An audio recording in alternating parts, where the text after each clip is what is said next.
Euh, on a lu dans Acte 17 tout à l'heure.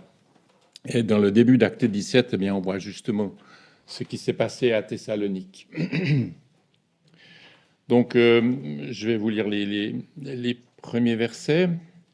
Donc, c'est après avoir été chassé de Philippe, et ayant traversé Amphipolis et Apollonie, ils vinrent à Thessalonique, où était la synagogue des Juifs. Et selon sa coutume, Paul entra vers eux, et pendant 3 sabbats, il discourut avec eux d'après les Écritures, expliquant et exposant qu'il fallait que le Christ souffrit et qu'il ressuscitât des morts, et disant que celui-ci, Jésus, que moi je vous annonce, est le Christ.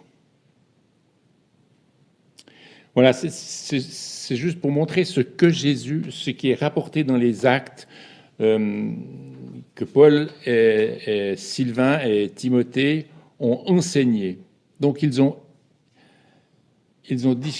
discouru avec eux d'après les Écritures. Ils étaient dans la synagogue des Juifs.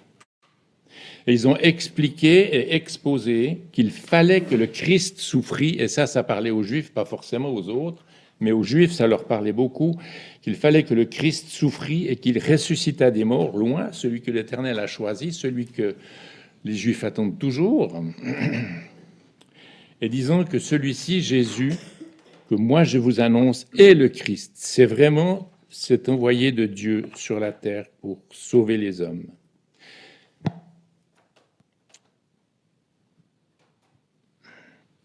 Donc, on va lire dans 1 Thessaloniciens 4.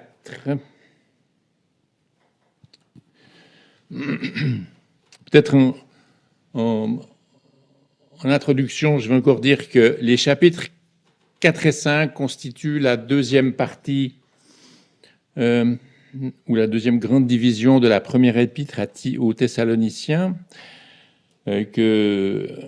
à la suite du rapport de la visite de Timothée, les chapitres 4 et 5 contiennent des instructions pratiques concernant les faiblesses des Thessaloniciens et aussi des exhortations pratiques. Donc, les chapitres 4 et 5, c'est les côtés pratiques de l'enseignement de l'apôtre Paul. Et puis, il fallait une conduite conforme à la marche chrétienne dans la sainteté, c'est-à-dire vivre totalement pour Dieu. Donc, on a lu dans Acte 17 qu'après Philippe, Paul a passé, et Silas et Timothée ont passé à Thessalonique. Ensuite, ils ont été chassés aussi, ils sont descendus à Bérée, qui est en Grèce, et puis ensuite à Athènes, c'est ce que Nathanaël nous a lu au début. Et après, ils ont été à Corinthe, et c'est depuis Corinthe que cette lettre a été écrite. Mais on voit aussi dans ces épîtres, dans ce que Paul dit, dans les actes, que Timothée avait été envoyé depuis Athènes pour aller rendre visite, encourager les Thessaloniciens. Et puis c'est suite au rapport de Timothée que Paul a écrit cette lettre. Mais il l'a envoyé depuis Athènes et puis il l'a retrouvé à Corinthe. Alors, au reste, frères, ça c'est 1 Thessaloniciens 4. Au reste, donc, frères, nous vous prions et nous vous exhortons par le Seigneur Jésus, pour que, comme vous avez reçu de nous de quelle manière il faut que vous marchiez et plaisiez à Dieu. Donc c'est quelque chose qu'ils avaient reçu. Comme aussi vous marchez, vous y abondiez de plus en plus. Car vous savez quel commandement nous vous avons donné par le Seigneur Jésus. Car c'est ici la volonté de Dieu, votre sainteté, que vous vous absteniez de la fornication, que chacun de vous sache posséder son propre vase, son propre corps, en sainteté et en honneur, non dans la passion de la convoitise comme font les nations, aussi qui ne connaissent pas Dieu. Que personne ne circonvienne à son frère, ni ne lui fasse tort dans l'affaire, parce que le Seigneur est le vengeur de toutes ces choses. Comme aussi nous vous l'avons dit précédemment et affirmé, car Dieu ne nous a pas appelés à l'impureté, mais dans la sainteté. C'est pourquoi celui qui méprise ne méprise pas l'homme, mais Dieu, qui vous a aussi donné son Esprit Saint. Or, quant à l'amour fraternel, vous n'avez pas besoin que je vous en écrive, car vous-même, vous êtes enseignés de Dieu à vous aimer l'un l'autre, car aussi c'est ce que vous faites à l'égard de tous les frères qui sont dans la Macédoine, dans toute la Macédoine.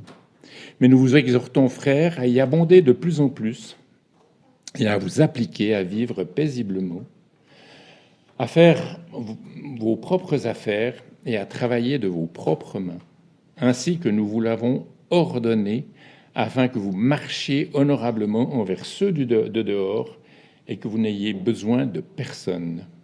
Or, nous ne voulons pas, frères, que vous soyez dans l'ignorance à l'égard de ceux qui dorment, afin que vous ne soyez pas affligés comme les autres qui n'ont pas d'espérance. Car si nous croyons que Jésus mourut et qu'il est ressuscité, de même aussi avec lui, Dieu amènera ceux qui se sont endormis par Jésus. Car nous vous disons ceci par la parole du Seigneur, que nous, les vivants, qui demeurons jusqu'à la venue du Seigneur, nous ne défoncerons aucunement ceux qui sont endormis. Car le Seigneur lui-même, avec un cri de commandement, avec une voix d'archange et avec la trompette de Dieu, descendra du ciel, et les morts en Christ ressusciteront premièrement, puis nous, les vivants qui demeurons, nous serons ravis ensemble avec eux dans les nuées, à la rencontre du Seigneur en l'air, et ainsi nous serons toujours avec le Seigneur. Consolez-vous donc l'un l'autre par ces paroles. Alors, dans les 3 premiers chapitres, on a vu que Paul, Sylvain et Timothée ont fait l'éloge des Thessaloniciens et ils se sont souvenus de leur œuvre de foi, de leur travail d'amour et de leur patience d'espérance, et qu'ils étaient devenus des modèles pour tous ceux qui croient dans la Macédoine et dans l'Achaïe.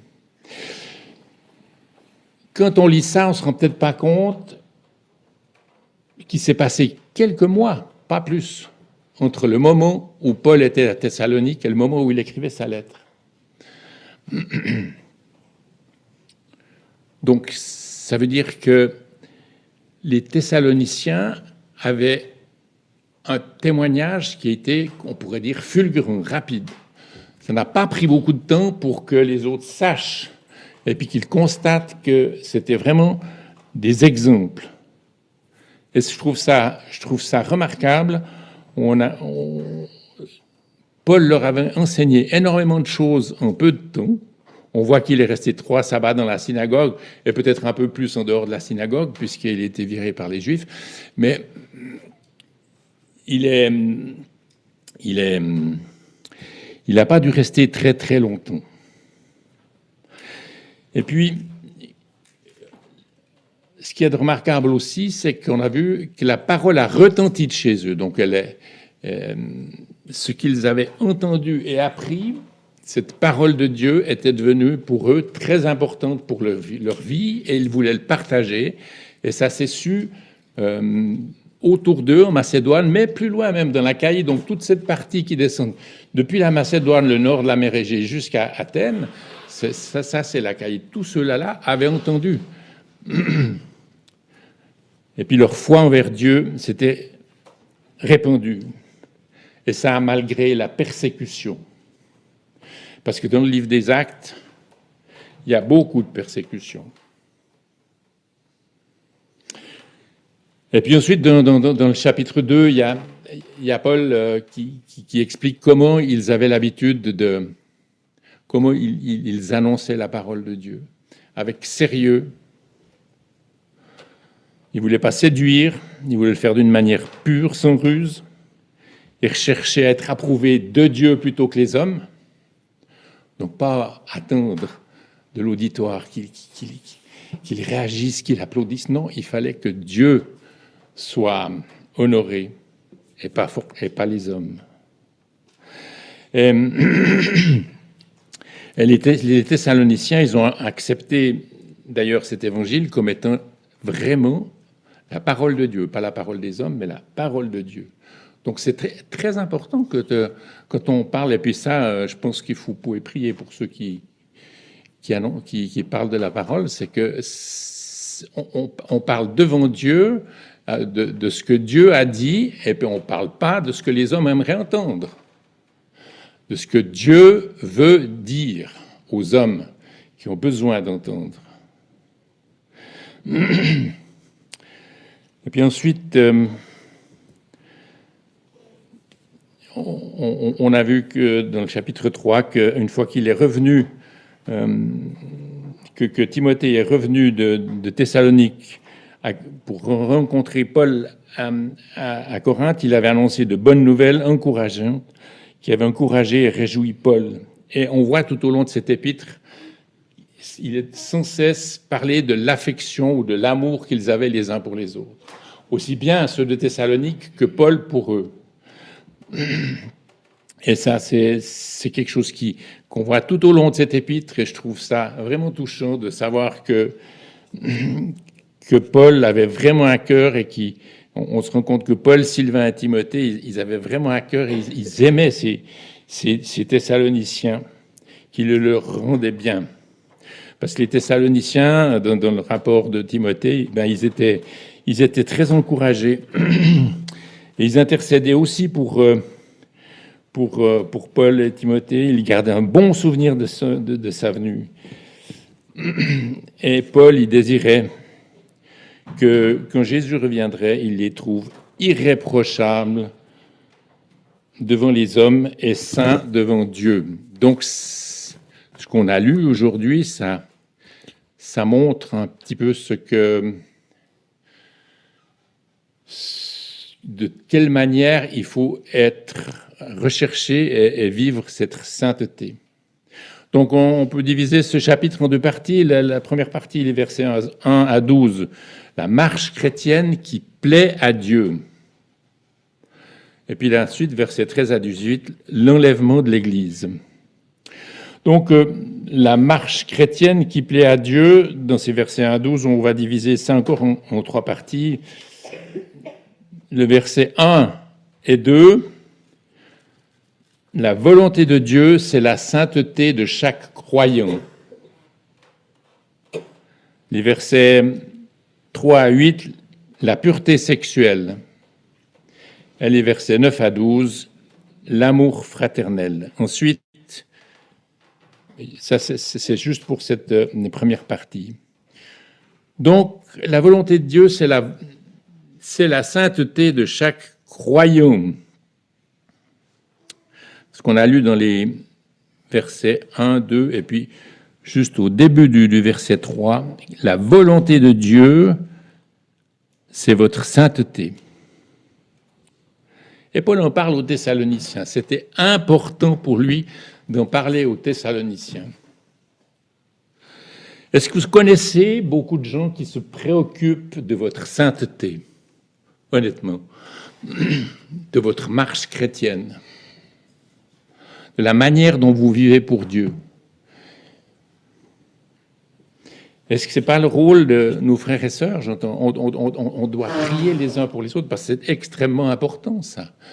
Paul leur explique, et c'est la première chose dont il leur parle, c'est la pureté sexuelle. C'est quand même frappant. Il ne parle pas d'autre chose d'abord. Il parle de la pureté sexuelle. Et c'est quelque chose où les hommes sont faibles, ça, il faut reconnaître. Il ne faut pas se faire des dessins. C'est quelque chose d'important. Alors, au reste, frères, nous vous prions et nous vous exhortons. Donc, il prie pas forcément, Paul, Sylvain, Timothée, puisqu'il dit nous. Il prie pas forcément seulement les Thessaloniciens, mais il les exhorte. C'est même plus fort. Il désire qu'ils soient encouragés et qu'ils poursuivent dans cette voie. Et puis, il le fait par le Seigneur Jésus, c'est-à-dire sous l'autorité du Seigneur Jésus. Donc pour le Seigneur Jésus, c'est important que Paul leur parle de ça. Et puis si Paul leur parle de ça, c'est parce qu'il sait que Dieu veut qu'il leur parle de ça.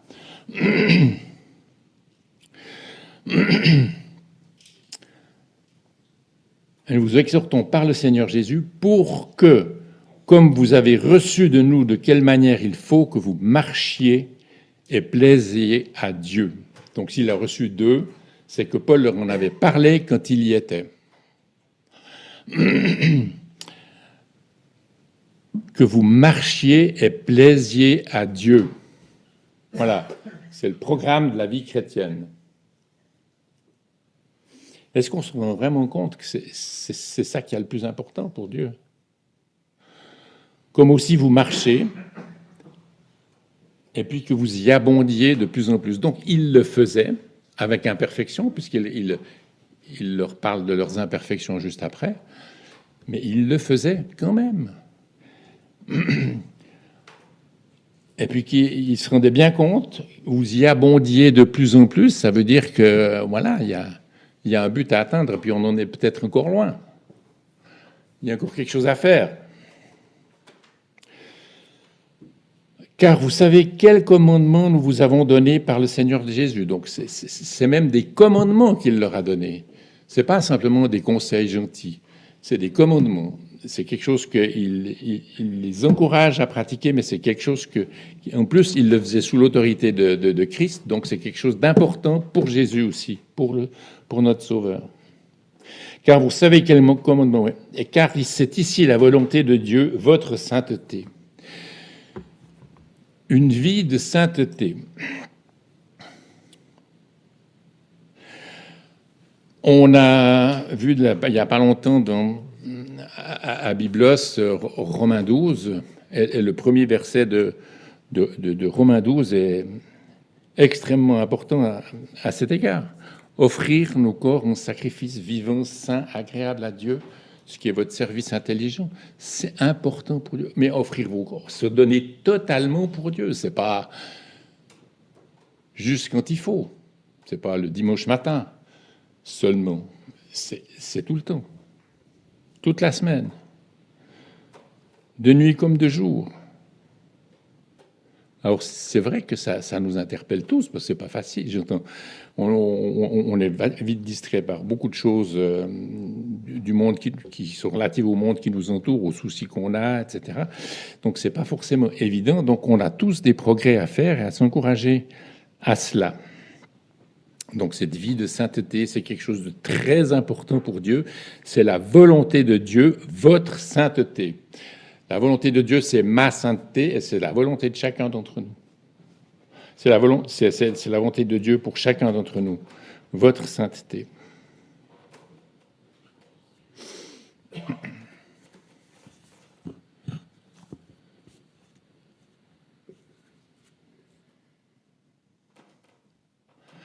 Puis c'est vrai que quand dans la vie chrétienne, souvent on a envie d'entendre des choses nouvelles plutôt que des vérités anciennes. C'est humain. Et ces vérités solides de la parole de Dieu, alors la parole de Dieu est écrite, en tout cas, à la fin du Nouveau Testament, il y a 2000 ans, donc c'est pas d'aujourd'hui, et c'est quelque chose de très important encore aujourd'hui. Alors ensuite, il y a tous ces versets qui nous parlent de la pureté sexuelle. Car c'est ici la volonté de Dieu, votre sainteté, que vous vous absteniez de la fornication ou de la débauche ou de la perversion de la sexualité, que chacun de vous sache posséder son propre vase en sainteté et en honneur, non pas dans la passion de la convoitise comme font les nations qui ne connaissent pas Dieu. La passion de la convoitise comme font les nations aussi qui ne connaissent pas Dieu. Ils étaient entourés. Donc, Paul, Silas et Timothée sont arrivés en Europe, enfin dans la Grèce antique, en fait, dans un premier temps, sous l'Empire romain. Et là, c'est vrai qu'il y a toute la culture grecque avec toutes leurs idoles, tous leurs dieux, qui ont été repris par les Romains. Et puis, dans le cadre de ces religions, de cette religion athée, idolâtre, eh bien, il y avait la persécution sacrée dans les temples. C'était une institution, c'était quelque chose qui existait, voilà, qui était normal. C'était peut-être même encore une manière de s'élever en tant qu'homme. Alors, c'était quelque chose de latent autour, c'est quelque chose de culturel qu'ils connaissaient bien eux, et qui était quelque chose qui était, entre guillemets, normal à ce moment-là. Et c'est là qu'il leur parle justement de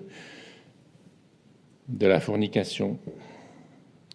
Ça vient du terme pornéo grec, ça veut dire qui est lié à la pornographie, donc on comprend bien de nos jours ce que ça veut dire, parce que ça se trouve sur les réseaux sociaux, ça se trouve partout. Ça agresse. Les jeunes s'envoient des sites où il faut aller, etc. C'est quelque chose qui existe et qui est tellement facile d'accès que c'est très dangereux pour nos enfants, les petits-enfants. C'est quelque chose contre lequel il est difficile de résister.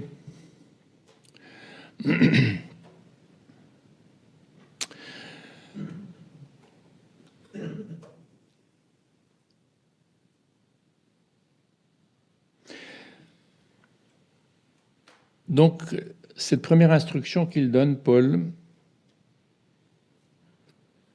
pour accéder à une vie plus sainte, c'est l'abstinence de fornication ou de débauche. Combien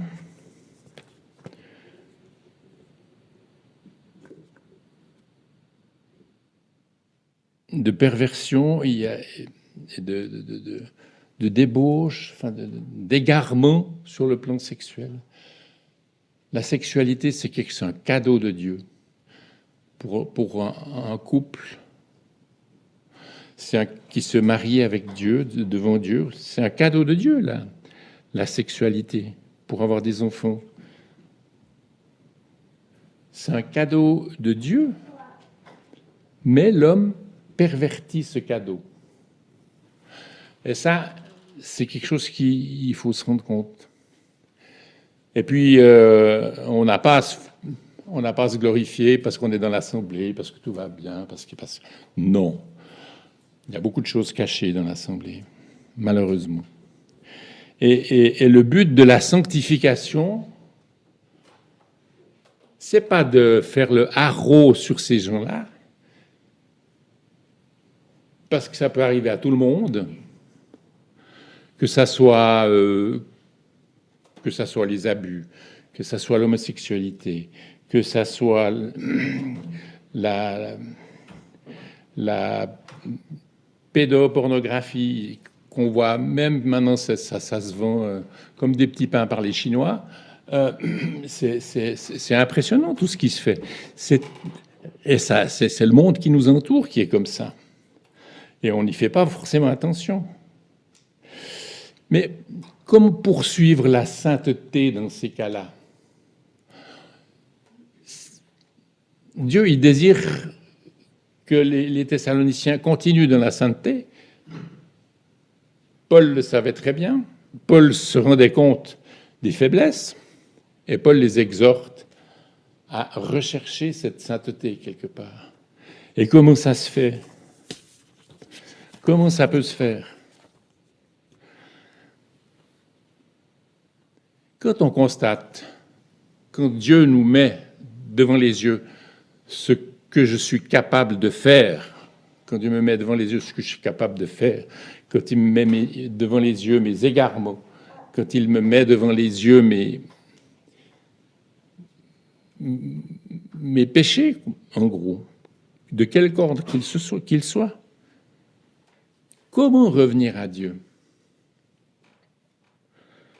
Et c'est ça le but de cette exhortation à la sainteté.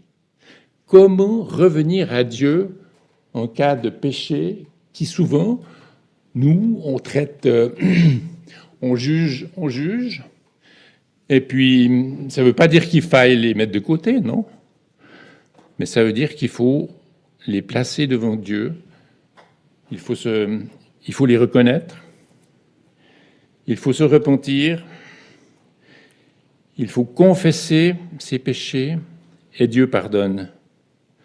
C'est la solution pour que la grâce de Dieu puisse se manifester.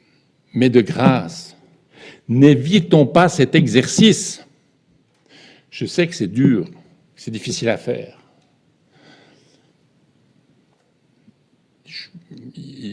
Si on prend le cas des abus, par exemple, je ne sais pas s'il y a beaucoup d'assemblées en Suisse romande où il n'y a jamais eu d'abus. Je n'ai pas l'impression. Tellement on en entend parler. Alors on n'entend pas parler ouvertement, mais on voit les dégâts. Et si on veut avoir une vie d'église ou d'assemblée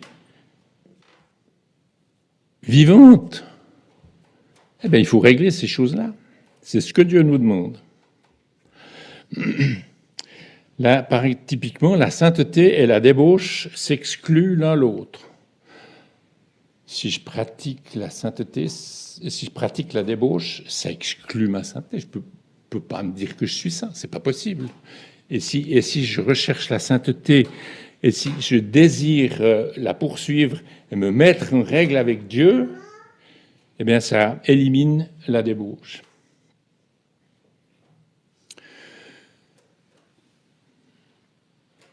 Et je pense que c'est des sujets importants. Et Paul, moi, ce qui me frappe dans cet épître aux Thessaloniciens, c'est que c'est la première chose qu'il dit.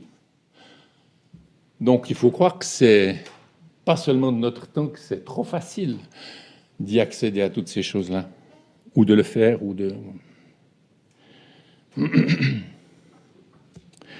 Parce que chacun de vous sache posséder son propre vase en sainteté et en honneur, son propre corps, en sainteté et en honneur.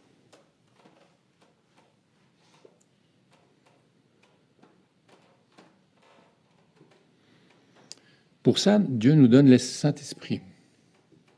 Et dans le fruit de l'Esprit, il y a la maîtrise de soi.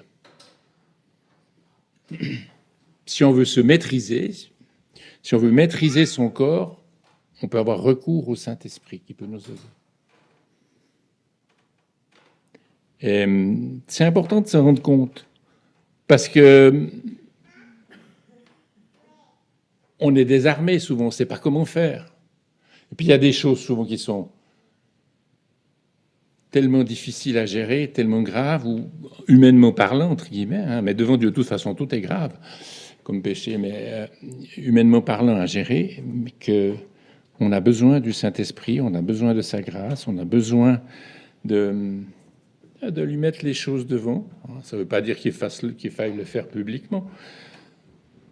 C'est surtout les personnes concernées, et ça on le voit dans ce verset, que personne ne circonvienne son frère ni ne lui fasse tort dans l'affaire, parce que le Seigneur est le vengeur de toutes choses, comme aussi nous vous l'avons dit précédemment et affirmé. Donc Paul leur avait déjà dit ça quand il était là-bas, donc c'est un problème qui existait déjà.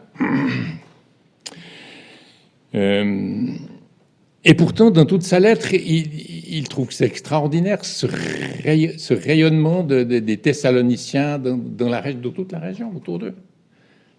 Mais il y a quand même des choses qu'il faut prendre le temps de régler. Et puis ça, je dois reconnaître que c'est très difficile à faire. Et combien, je ne sais pas si il y a beaucoup d'églises qui arrivent à s'occuper de ces choses de manière très... de manière à ce que la sainteté même pour ces gens-là devienne une réalité. Parce que ça peut devenir une réalité si on confesse nos péchés. Car prendre le cas de David, hein, Il était tellement loin. Lui, David, il serait complètement grillé dans notre époque là maintenant. Avec ce qu'il a fait, David, humainement parlant, il était mort. Et Dieu l'a réintégré parce qu'il s'est humilié, parce qu'il a confessé son péché.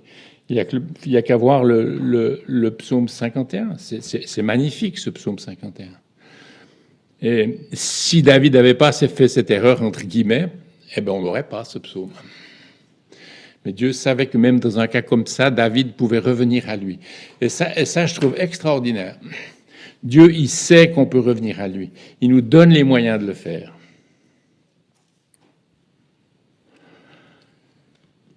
Et puis les autres, malheureusement, dans la sexualité, la plupart du temps, il y a d'autres personnes concernées.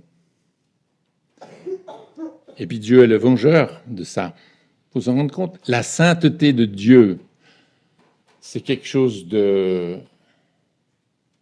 d'immatériel, mais c'est quelque chose de très important. La crainte de Dieu est quelque chose de très important, parce que c'est par la crainte de Dieu qu'on arrive à se rendre compte que c'est vraiment grave devant Dieu. Si on ne craignait pas Dieu, on ne s'en rendrait pas compte. Souvent, Dieu, il doit nous montrer sa grandeur, nous faire comprendre qu'il ne supporte pas ça, ce qu'on vient de faire, qu'il ne supporte pas mon égarement, qu'il ne supporte pas mes faiblesses, quand je m'y adonne, entre guillemets. Alors voilà, les autres sont concernés. Mais la grâce de Dieu peut vaincre tout ça par la confession et le pardon. Parce que Dieu, verset 7, nous a pas appelés à l'impureté, mais dans la sainteté. Donc, il veut toujours que nous changions. Il ne faut pas laisser les choses. Il faut que les choses changent. Il faut qu'on recherche cette sainteté, même si on a commis des péchés aussi graves que ce qu'il y a là-dedans. C'est pourquoi celui qui méprise ne méprise pas l'homme, mais Dieu. Se rendre compte que de faire des choses comme ça, d'une part, ça a un impact sur les autres personnes qui ont participé à ça, qu'ils le veuillent ou non.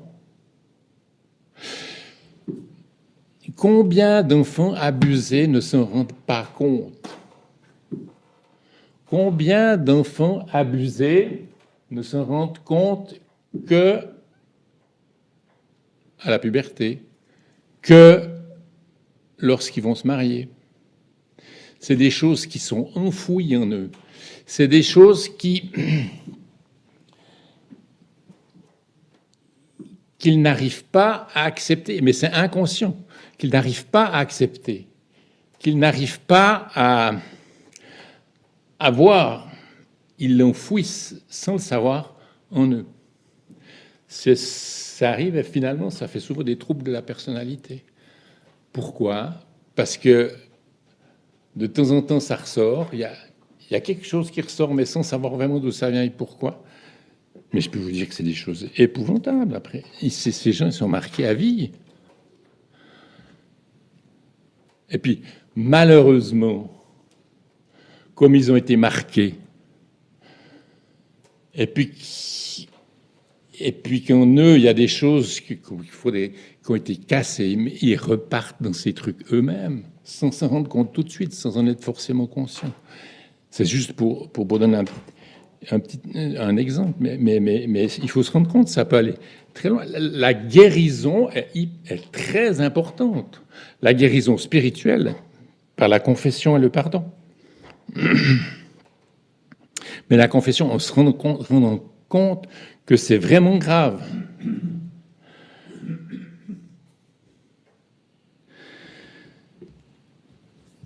Alors, toutes ces dérives, tout ça, je trouve remarquable que Paul arrive à parler de ça aux Thessaloniciens. Puis juste après, qu'est-ce qui se passe?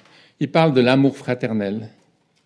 Il parle de l'amour fraternel, vous n'avez, verset 9, vous n'avez pas besoin que je vous écrive, car vous-même, vous êtes enseignés de Dieu à vous aimer l'un l'autre. Car aussi vous faites car aussi c'est ce que vous faites à l'égard de tous les frères qui sont dans toute la Macédoine.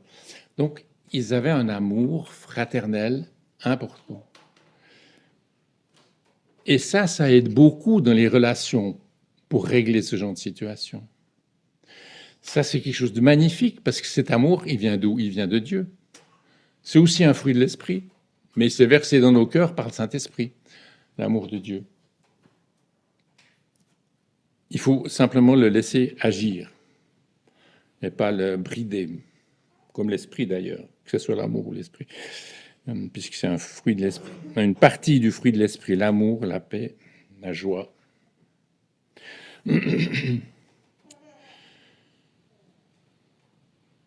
Alors là, il peut constater cet amour, et je trouve magnifique qu'il rappelle ça juste après.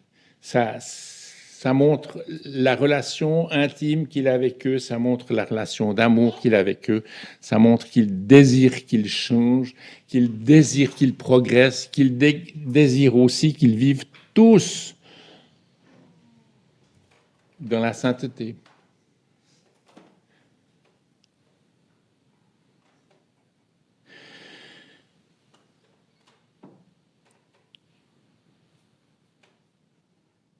Mais il les exhorte encore à y abonder de plus en plus. C'est comme la sainteté, il faut y abonder de plus, il faut le développer, il faut le vivre. Et puis il y a des hauts, puis il y a des bas, paf, puis il y a des hauts, puis il y a des bas. Ça ressemble un peu à notre vie, ça. À chacun, hein.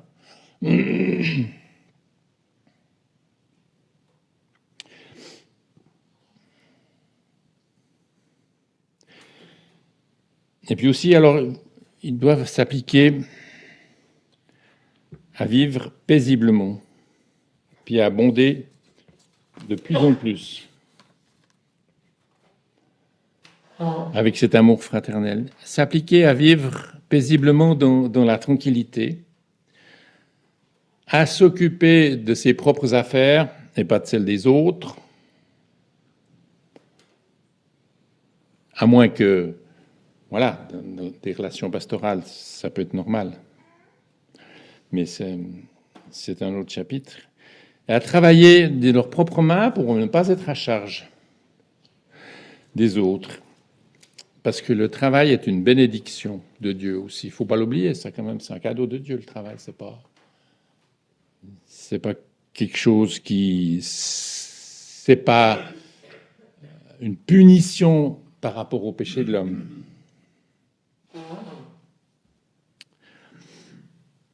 Une telle conduite, ça attire le respect des autres. C'est un témoignage. C'est comme l'amour, c'est un témoignage. Dans Jean 13, on voit que si vous avez de l'amour entre vous, les gens, ils voient. Et puis, ils se rendent compte qu'on appartient à Dieu à cause de l'amour. Donc, c'est une conduite qui attire le respect des non-chrétiens. Et puis, le fait de vouloir se suffire à soi-même, c'est aussi quelque chose qui est ne pas être à charge aux autres.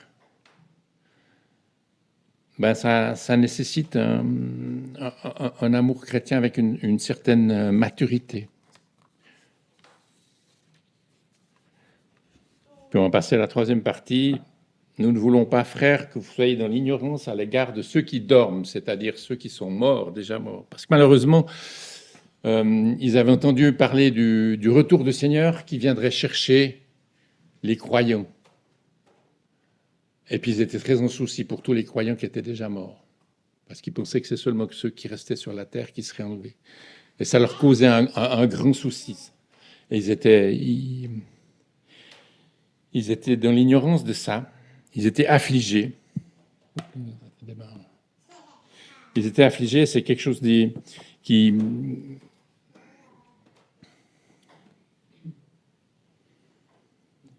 Comme les autres qui n'ont pas d'espérance. Donc la différence entre un croyant qui a une espérance et les gens qui n'ont pas d'espérance, c'est que nous, on peut se réjouir.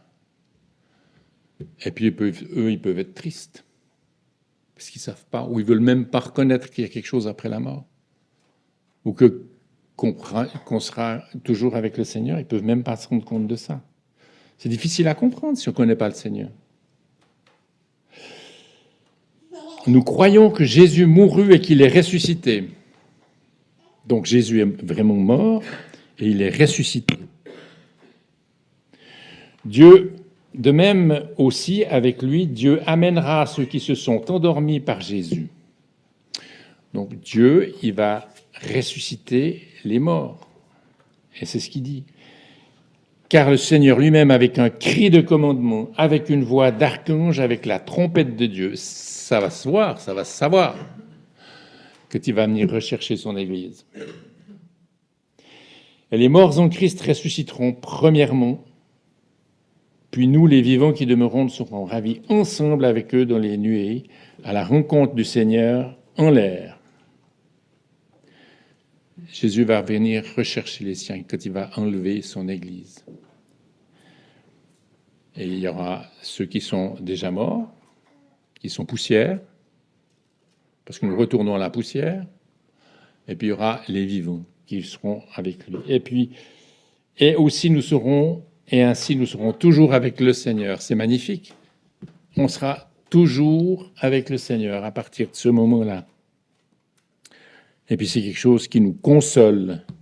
Consolez-vous donc l'un l'autre par ces paroles, parce qu'ils étaient vraiment affligés, ils ne comprenaient pas vraiment.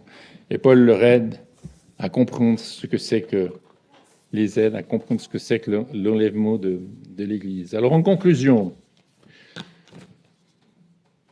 la volonté de Dieu, c'est la sainteté de chaque croyant. Et puis la sainteté de chaque croyant, c'est pas quelque chose qui est toujours tout en haut. C'est d'ailleurs jamais tout en haut, je pense. Il faut qu'on s'aide, qu'on s'encourage, qu'on vive ensemble.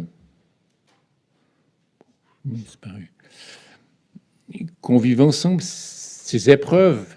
Si c'est quelque chose qui nous concerne dans une assemblée, c'est quelque chose qui concerne tous. Si un membre souffre, tous les membres souffrent.